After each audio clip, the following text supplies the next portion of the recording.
இயேசு கிறிஸ்துவின் அன்பின் நாமத்திலே உங்களை வாழ்த்துகிறோம்.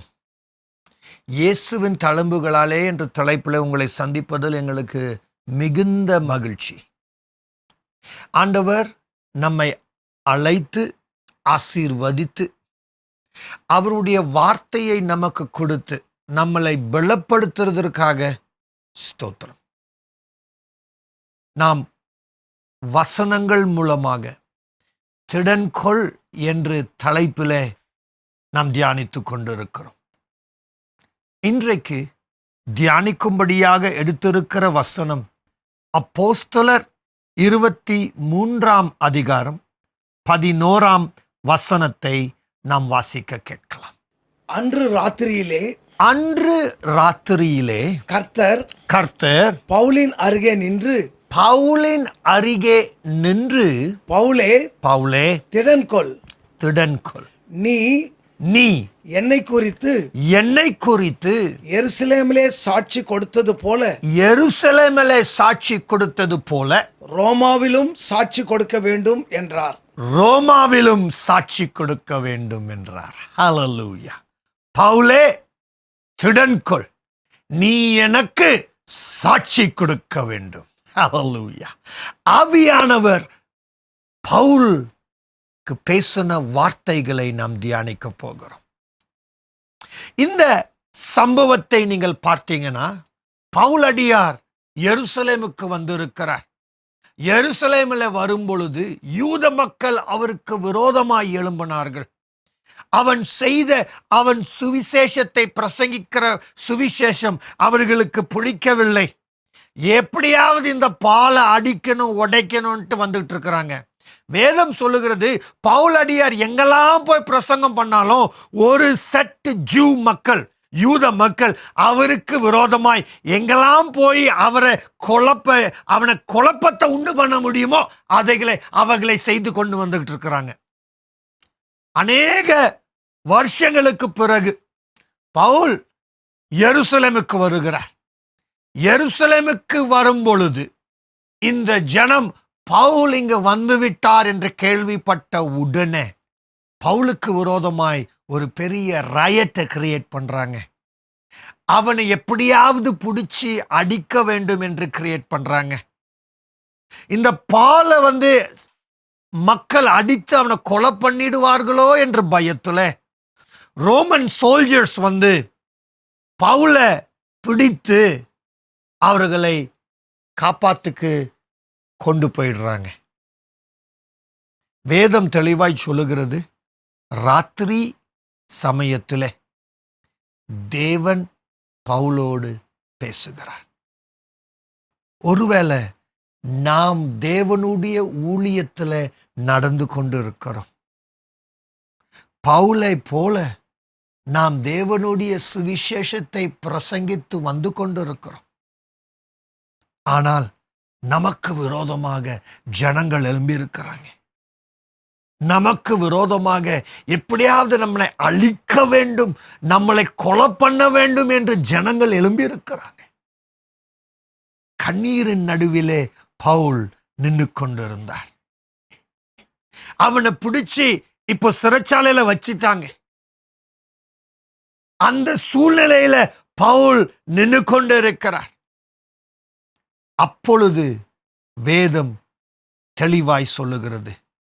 மறுபடியும் நாம் வாசிக்க போகிறோம். வாசிக்கலாமா?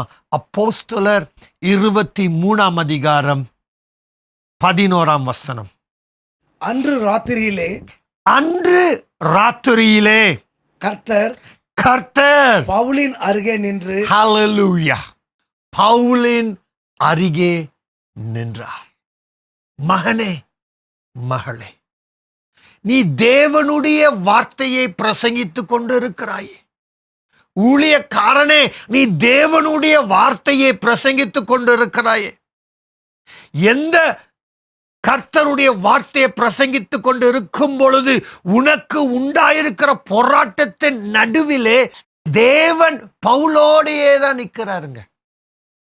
ஹல்லேலூயா. அந்த ராத்திரியில தேவன் எங்க இருக்கிறாரு? பவுலின் அருகே நின்றார். உன்னோடு இருக்கிறார். அவர் உன் பக்கத்தில் இருக்கிறார். அவர் உன்னை விட்டு விலகிறதும் இல்லை, கை விட்டதும் இல்லை.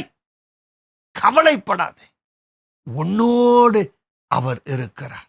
மறுபடியும் வாசிக்கலாம் 11ஆம் வசனத்தை. அன்று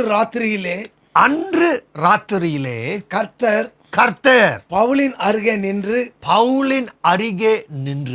பவுலே திடன்கொள், பவுலே திடன்கொள், பவுலே திடன்கொள்.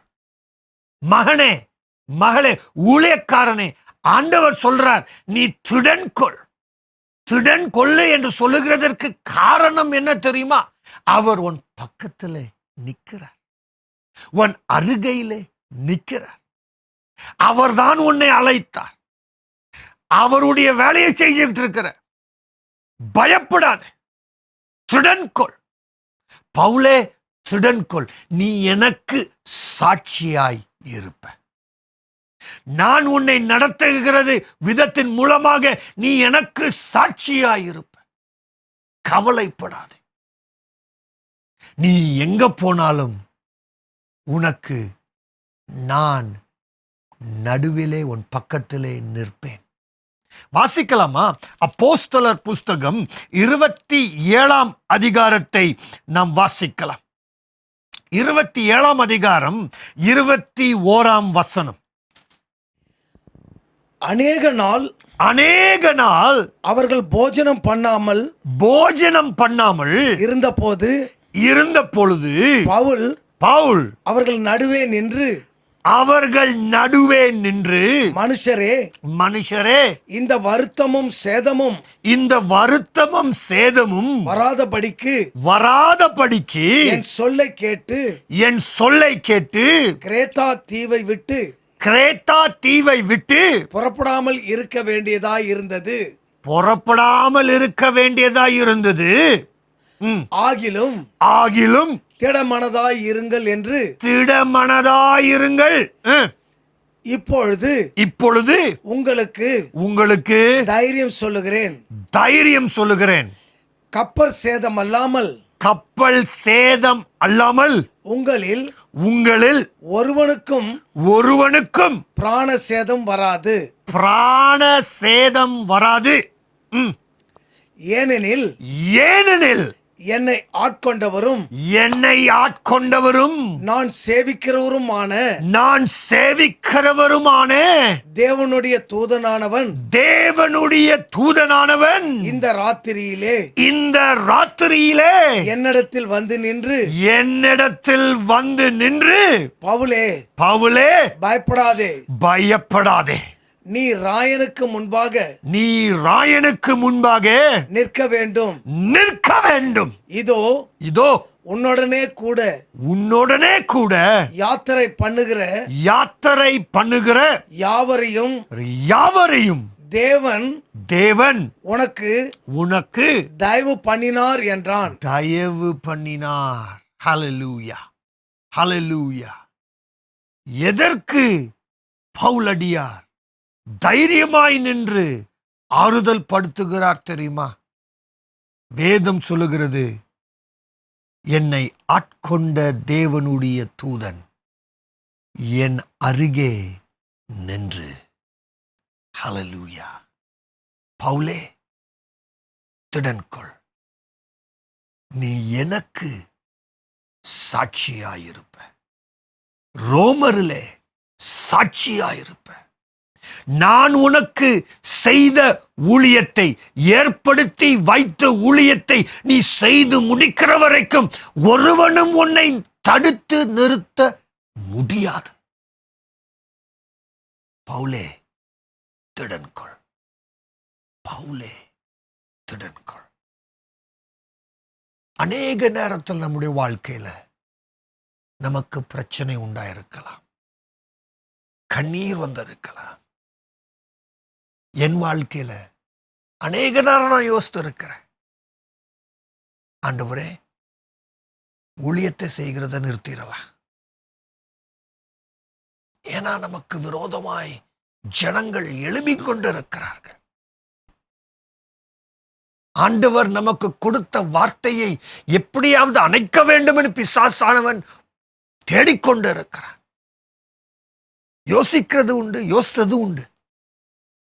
ஆண்டவரே, ஊழியத்தை நிறுத்திட்டு குடும்பத்தை மட்டும் நடத்துற ஆண்டவரே.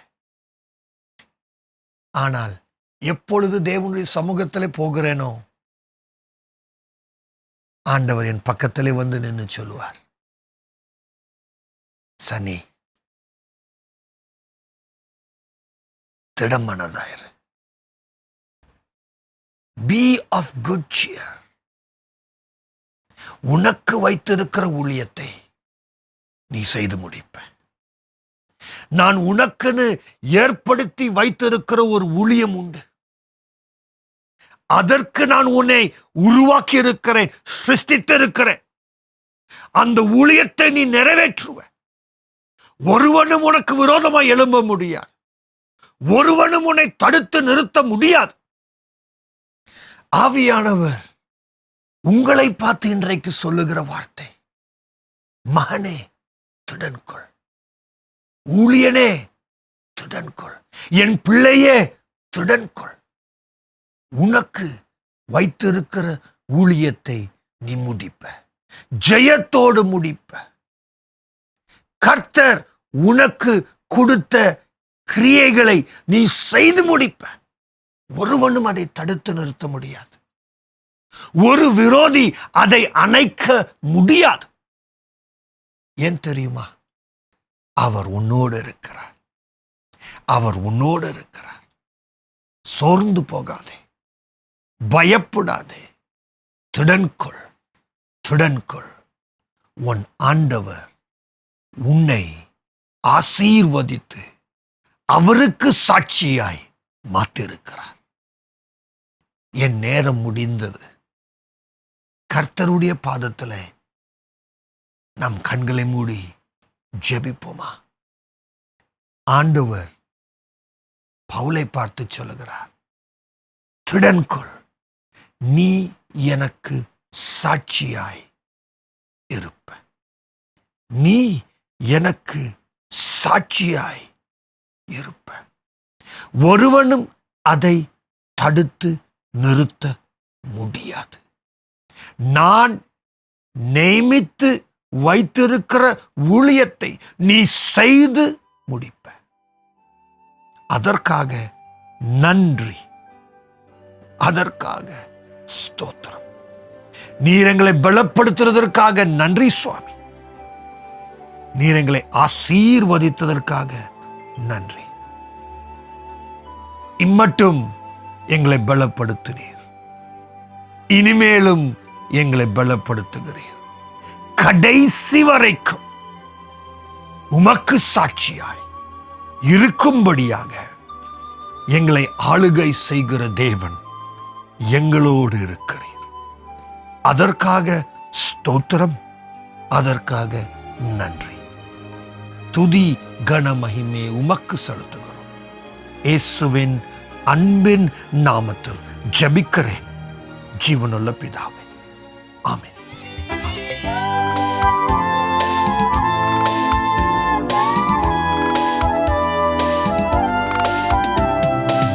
துன்பம் துக்கம் சூழ்ச்சி சதிகள் எதுவென்றாலும் வெல்லுவோம்.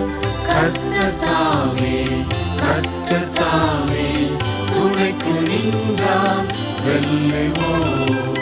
கர்த்தர் தாமே, கர்த்தர் தாமே நம் பட்சத்தில் நிற்பதால் சத்ரு வெள்ளம் போல் வந்தாலும் பத்திரமா